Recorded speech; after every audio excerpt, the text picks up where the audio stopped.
an interview and it may have saved his life. Hi, I'm Debbie. From anger issues to deep depression, TOK group member with a statement to make on his first solo project.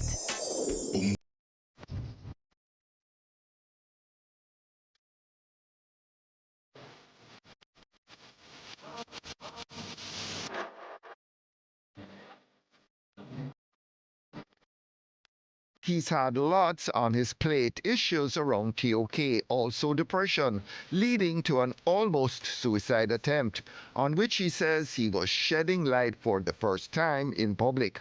And now, on the brighter side, his first solo album, The Ascension, out of many, one. You have a statement to make? I do. I want people to know that I can stand alone. Sounds intriguing, and we're rewarded. Craigy T in a mood to talk. That has always been my quest, to get closer to source. And I believe that it comes through introspection. So I had a lot of candid conversations with myself on this album. What's been the thing that you've wanted to address more than anything else? I've been known as a hothead in the past. So this is kind of, many people don't know that side. I didn't know you were a hothead. Many people don't know that side. Not anymore. Where did that come from? I don't know. I had a lot of pent-up anger as a child. Over the years, I've grown to understand how to use it and channel it. How do you come to terms with pent-up anger?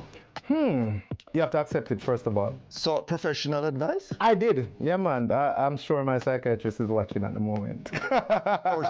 or psychologist? Psychiatrist, man, sometimes. Oh, wow.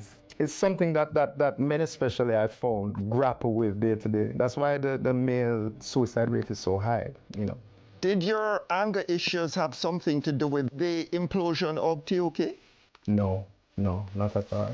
Strangely enough, most people would believe that. There was no blow up, there was no kind of alter. So let's get TOK out of the way. From your perspective, what happened with TOK? I would say that the main problem was, I think we were just tired of each other.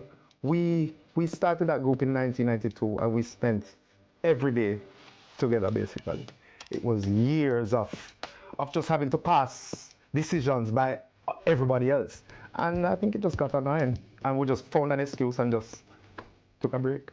Revelations that did come out about how the group actually split, did those revelations bother you? I never really see that revelation. Never really see that, you know. I saw some people say some things, but never really go so. However, you are friendly with some, not so friendly with others. You guys get together and you hit the road. We're a family. And at the end of the day, the brotherly love within TOK will never change. And that is so among all members. But also the professionalism won't change. Well, not mine.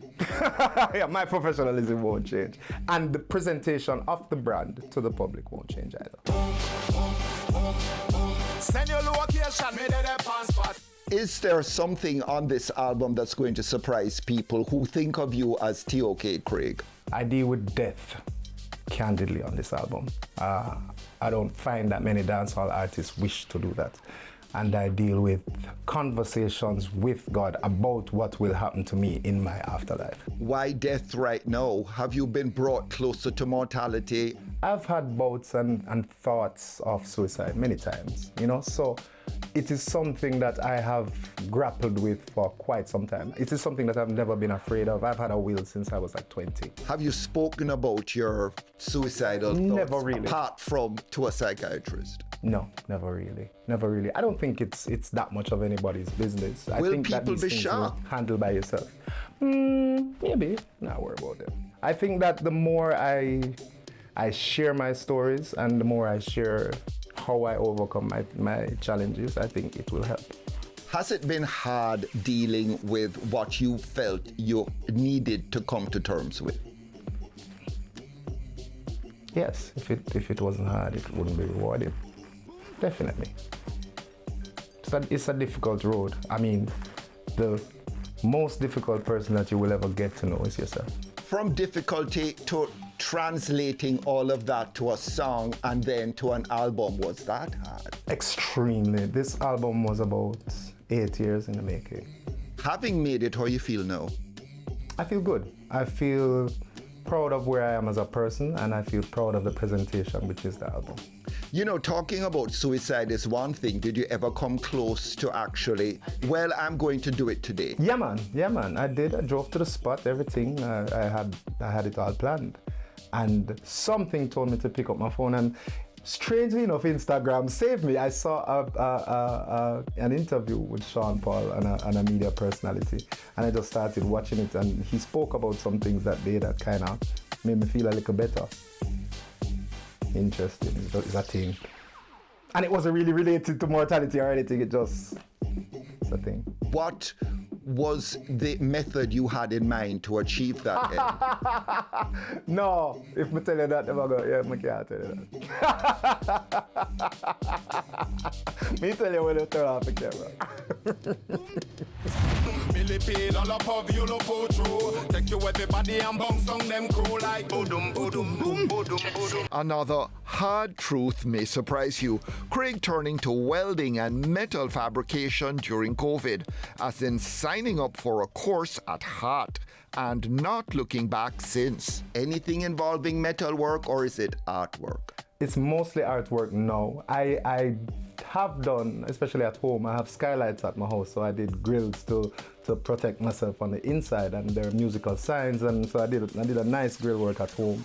And whenever I do table bases, I do the tops as well. So I do have a little experience in woodwork as well. And you have clients? Yeah, man, definitely. I've made tables for Taurus Riley. I have a piece working on right now for Omi. So I work a lot closely with many people in the business.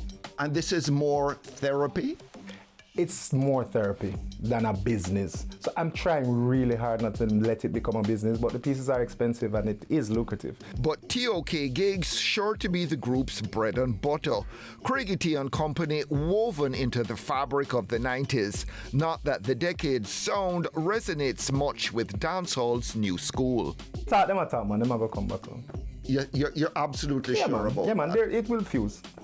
It will fuse. It has no choice because the other one is not going anywhere. Because old school 90s dancehall rhythms and flows, and then it's not going anywhere. One you a boom, two you a boom boom. Girl you a neighbor make man take off zoom. But he's convinced bigger things yet to come. Because even though we had very high levels of stardom and very high record sales back in those days, I still believe that, let's say for instance, an artist like Massacre or Shensia were to really have that #1 hit right now, because their level of stardom is very different from what we are used to. Not saying that it's higher or lower, but it's more visible. So what would happen as a result of one of them really hitting it with a song would be phenomenal.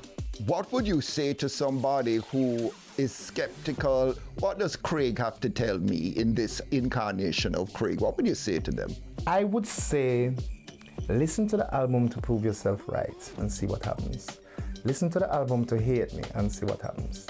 Because it not happen. God, the album bad. Are you done with TV? I think so, you know. I think so. It's kind of annoying. Did it make you too available? I have very sharp lines, you know. So I'll be the most friendly person until. So right here is where I stop, and that's where I'm going to stop. Regardless of how it began, that is my line. And I don't change my line. So no matter how familiar they believe they are, then going back up in a line. And it's just a thing. So I think that I've maintained my mystery still. But not quite so angry. No, I'm not angry anymore. It's there somewhere.